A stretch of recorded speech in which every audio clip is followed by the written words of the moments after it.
Feel the oppressive July heat pressing down on Rome's cramped streets. Smell the acrid odor of burning olive oil from merchant shops south of the Palatine Hill, where the fire ignites in tightly packed stalls around the Circus Maximus.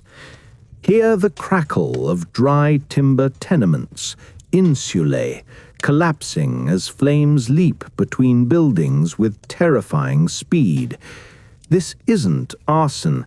It's the inevitable result of a city built with wooden structures stacked along narrow, twisting streets, a tinderbox of urban greed where landlords prioritized profit over safety. When smoke first choked the Subura district, Romans didn't merely fear flames, they feared abandonment by the gods. In the ancient worldview, natural disasters represented divine wrath, and the fire's inexplicable spread across 6 days before miraculously reigniting for 3 more suggested cosmic betrayal. The primal terror wasn't just death by fire, but the terrifying possibility that their entire cosmological order had collapsed, that the gods had turned their backs on what they believed was the eternal city. This spiritual crisis created the perfect psychological conditions for manipulation, much like modern communities experiencing crisis-level anxiety during pandemics or natural disasters become vulnerable to misinformation. Contrary to popular myth, Nero wasn't fiddling. He was 35 miles away in Antium when the fire broke out. Upon returning, he launched immediate relief efforts, opening his palaces to refugees and organizing food supplies. But beneath this performance of benevolence lay a calculated political strategy. Nero recognized what modern leaders understand: catastrophe creates opportunity. While the homeless crowded into his gardens, Nero already planned the Domus Aurea, Golden House, his extravagant personal palace that would replace the burned neighborhoods. Nero's advisor Seneca had written extensively about maintaining rational calm during adversity, the Stoic principle of Apatheia, freedom from passion. Nero perverted this philosophy, positioning his calculated response not as empathy but as stoic resilience, using it to justify his increasingly authoritarian measures. He essentially declared, "While you panic, I remain rational. Therefore, my solutions must be followed without question." This manipulation echoes today when leaders position themselves as rational actors during crises to push through unpopular policies, from surveillance expansion to corporate bailouts. Nero's reconstruction funding through devalued currency and provincial taxation finds direct parallel in 2024's disaster capitalism. Consider how corporate tax loopholes expanded during COVID-19 relief bills, or how private equity bought up distressed housing after the 2008 financial crisis. The mechanism remains identical. Elites profit from reconstructed systems while the public bears the costs. Nero's Golden House, built on the ashes of working-class neighborhoods, is ancient Rome's version of 2024's billionaire-class wealth surge during economic crises. With rumors circulating that Nero himself had ordered the fire, he needed a narrative to deflect blame. Tacitus records, Nero substituted as culprits and punished with the utmost refinements of cruelty a class of men loathed for their vices, whom the crowd styled Christians. The Christians were ideal scapegoats, a marginalized community that refused to participate in traditional Roman religion, making them suspect in a disaster perceived as divine punishment. Nero's propaganda machine employed 3 techniques familiar to modern disinformation experts.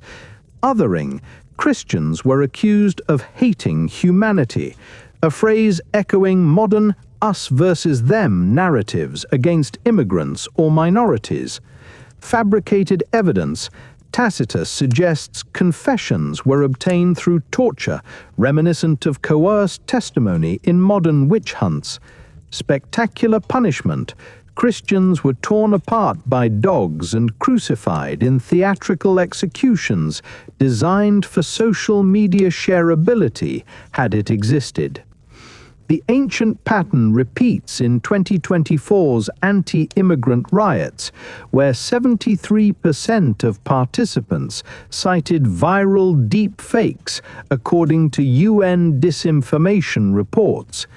Just as Christians were blamed for rejecting Roman gods, today's minorities are accused of rejecting national values. The psychological mechanism is identical. Uncertainty seeks certainty, and randomness demands explanation, even if that explanation targets the innocent. The historical record reveals competing narratives about the fire. Suetonius claims Nero actively ordered the fire set.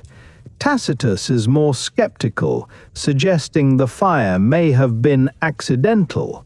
Cassius Dio writes decades later with even more sensational claims. What emerges isn't historical consensus, but propaganda warfare between Nero's supporters and detractors. The infamous fiddling while Rome burns narrative represents ultimate victory of political propaganda, an anachronistic myth, fiddles didn't exist then, that persists centuries later.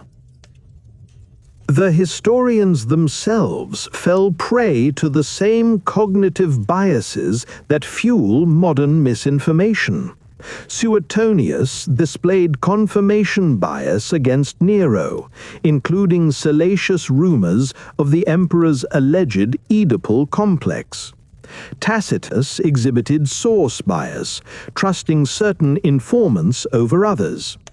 Later Christian writers had motivational bias to emphasize persecution. These biases mirror 2024's media landscape, where outlets report the same events through radically different frameworks. Nero's rebuilding actually introduced progressive urban reforms, wider streets, fire-resistant materials, and organized water access. Yet these practical improvements came tied to authoritarian control and self-aggrandizement through his Golden House. This paradox echoes modern infrastructure politics. Do we accept surveillance-capable smart cities in exchange for efficiency? Do we welcome disaster relief that comes with military expansion? The Great Fire's ultimate legacy isn't architectural, but psychological. It demonstrated how easily catastrophe becomes catalyst for authoritarianism, how fear overwhelms reason, and how trust once burned is difficult to rebuild. The fire itself only burned for 9 days, but the misinformation it fueled shaped perceptions of Nero for millennia. Nero didn't burn Rome, he burned trust. Today's lesson is crystalline. When leaders weaponize fear, democracy doesn't die in flames, it dies in whispers. The whisper that says, security justifies freedom's sacrifice. The whisper that claims, they're not like us. The whisper that insists, only I can fix this. Your defense against these whispers isn't technological, it's psychological. When the next crisis comes, and it will, when the smoke of uncertainty fills the air, pause. Ask the oldest question, cui bono, who benefits? Then remember Rome, where emperors burned truth long before they allegedly burned buildings. In the end, the flames consume only what we allow them to consume. Guard your trust as fiercely as you guard your safety, for without trust, no society can survive its own fires.